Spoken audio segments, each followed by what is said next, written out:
अस्सलाम वालेकुम, welcome to my channel self learning. आज हमारा टॉपिक है general gas equation. General gas equation के बारे में अगर हम बात करें तो पहले हम गैस लॉज पढ़ चुके हैं। गैस लॉज में हमने 3 लॉज पढ़े थे, वॉल्यूम का प्रेशर के साथ रिलेशन, वॉल्यूम का टेम्परेचर के साथ रिलेशन और वॉल्यूम का एवोगाड्रो नंबर के साथ रिलेशन। इन तीनों को अगर हम कंबाइन करते हैं तो हमारे पास जनरल गैस इक्वेशन आती है। अगर हम देखें तो यहाँ पे हमने वॉल्यूम का प्रेशर के साथ रिलेशन पढ़ा था, वॉल्यूम का प्रेशर के साथ है इन्वर्स रिलेशन। ये हमारे पास था बॉयल्स लॉ। चार्ल्स लॉ में क्या था, वॉल्यूम डायरेक्टली प्रोपोर्शनल होता है टेम्परेचर के साथ। और एवोगाड्रो लॉ के अंदर क्या होता है कि वॉल्यूम का डायरेक्ट रिलेशन है एवोगाड्रो नंबर्स के साथ, कि जितने नंबर ऑफ मोल्स होंगे उतना ही वॉल्यूम ऑक्यूपाई करेगी वो गैस। अच्छा, ये 3 रिलेशन हमारे पास हैं। अब अगर हम इन तीनों रिलेशंस को कंबाइन करें तो हमारे पास जनरल गैस इक्वेशन आएगी। अगर हम तीनों को इकट्ठा करें तो ये देखें, वॉल्यूम को प्रेशर के साथ इन्वर्स है तो ये प्रेशर आ गया, टेम्परेचर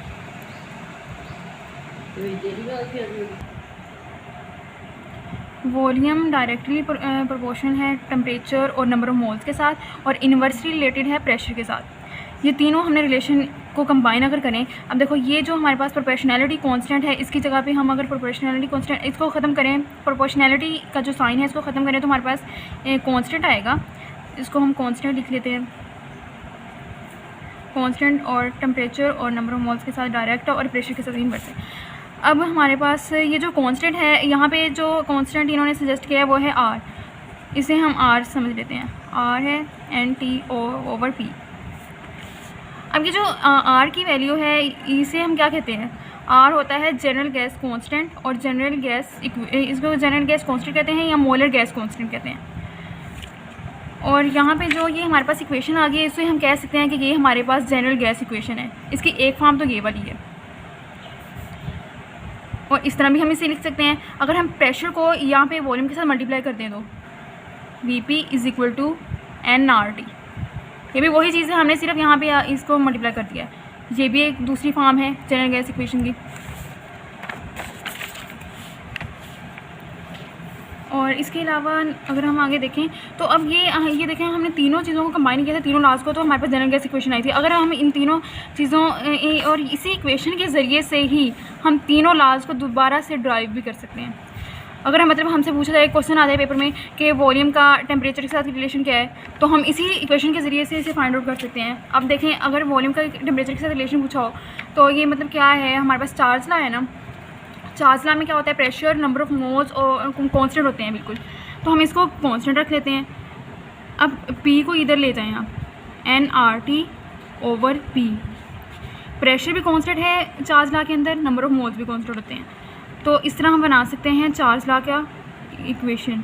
ये चार्ल्स लॉ की इक्वेशन आ गई, ये इक्वेशन हमने पढ़ी थी ना पहले, ये चार्ल्स लॉ की इक्वेशन है। जिसे हम कह सकते हैं ये है चार्ल्स लॉ, और ये हमने कहाँ से ड्राइव किया है, जनरल गैस इक्वेशन से। तो ये एक बड़ा सिंपल सा एक हमारे पास तरीका है। अगर कोई भी हमसे रिलेशन पूछ लिया जाए टेम्परेचर का वॉल्यूम के साथ, प्रेशर का नंबर ऑफ मोल्स के साथ, कोई भी रिलेशन पूछ लिया जाए, एक सिंपल सी आपको इक्वेशन याद होनी चाहिए। वो इक्वेशन क्या है कि ये जनरल गैस इक्वेशन, इसे हम जनरल गैस इक्वेशन भी कहते हैं और इसे हम आइडियल गैस इक्वेशन भी कहते हैं, इसके 2 नाम हैं। तो ये हम इस इक्वेशन के ज़रिए से कोई भी रिलेशन हमसे पूछ ले जाए, हमारे पास न्यूमेरिकल्स आएंगे, उसमें हमें वॉल्यूम दिया होगा और वो पूछेगा कि प्रेशर इसका ये वॉल्यूम 1 था गैस। अगर हमसे मतलब कि न्यूमेरिकल्स में पूछ लिया जाए कि वॉल्यूम का टेम्परेचर के साथ क्या रिलेशन है, या प्रेशर का नंबर ऑफ मोल्स के साथ क्या रिलेशन है, वॉल्यूम का नंबर ऑफ मोल्स के साथ रिलेशन क्या है, तो हम एक इक्वेशन के ज़रिए से फाइंड आउट कर सकते हैं। तो आप लोगों ने ये वाली इक्वेशन को बस जहन में रखना है, तो उसके ज़रिए से आप लोग कोई भी लॉ जो है, कोई भी इक्वेशन जो है ड्राइव कर सकते हैं। अच्छा, अगर हम इस इक्वेशन को एक और फॉर्म में भी लिख सकते हैं। अगर हमसे ये कहा जाए ये वाली इक्वेशन है हमारे पास जनरल गैस इक्वेशन, इस इक्वेशन को, ये दोनों जो है ना, ये हमारे पास है जनरल गैस इक्वेशन। ये मैं शॉर्ट फॉर्म में लिख रही हूँ, जनरल गैस इक्वेशन, ठीक है। और इसको अगर हम हाँ, अगर ये हमारे पास दोनों फॉर्म्स हैं जनरल गैस इक्वेशन की, अगर 1 मोल के लिए पूछें कि अगर हमारे पास गैस का 1 मोल दिया हो तो फिर इसकी क्या फॉर्म होगी, वो होगी हमारे पास PV = RT, क्योंकि एक मोल गैस है ना, तो n को हम रिमूव कर देंगे, यहाँ पे 1 आ जाएगा, n की जगह पे 1 आ गया, तो वो हमारे पास क्या आ गया, PV = RT। अगर हम ये इस तरह करें कि P1 और ये टेम्परेचर को इधर डिवाइड कर दें, ये भी हमारे पास थर्ड फॉर्म है जनरल गैस इक्वेशन की। ये हम रिमूव कर देते हैं, ये थर्ड फॉर्म होगी जनरल गैस इक्वेशन की। अगर हम टेम्परेचर को यहाँ पे मल्टीप्लाई कर दें तो ये भी एक फॉर्म है जनरल गैस इक्वेशन की। आप किसी तरह भी इधर इसको नंबर ऑफ मोल्स को इधर डिवाइड कर दो, टेम्परेचर को इधर डिवाइड कर दो, प्रेशर को इधर ले जाओ, कोई भी फॉर्म आप बना सकते हो। तो ये हमारे पास ये भी एक फॉर्म है जनरल गैस इक्वेशन की। और इसी तरह अगर हमारे पास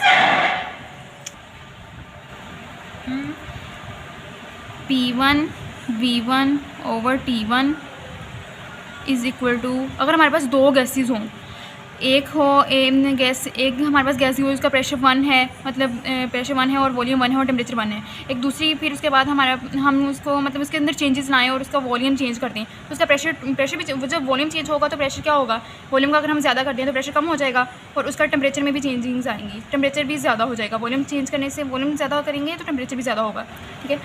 तो ये हमारे पास अगर इस तरह हमें दो गैसेस गिनी हों तो हम क्या करेंगे कि उसका इस इक्वेशन के ज़रिए से हम उसका रिलेशन फाइंड करेंगे P2 V2 ओवर T2, क्योंकि दो गैसेस दी होंगे ना। पहला एक इनिशियल कंडीशंस में उसका प्रेशर और टेम्परेचर क्या था और एक फाइनल कंडीशंस में उसका प्रेशर, टेम्परेचर और वॉल्यूम क्या था।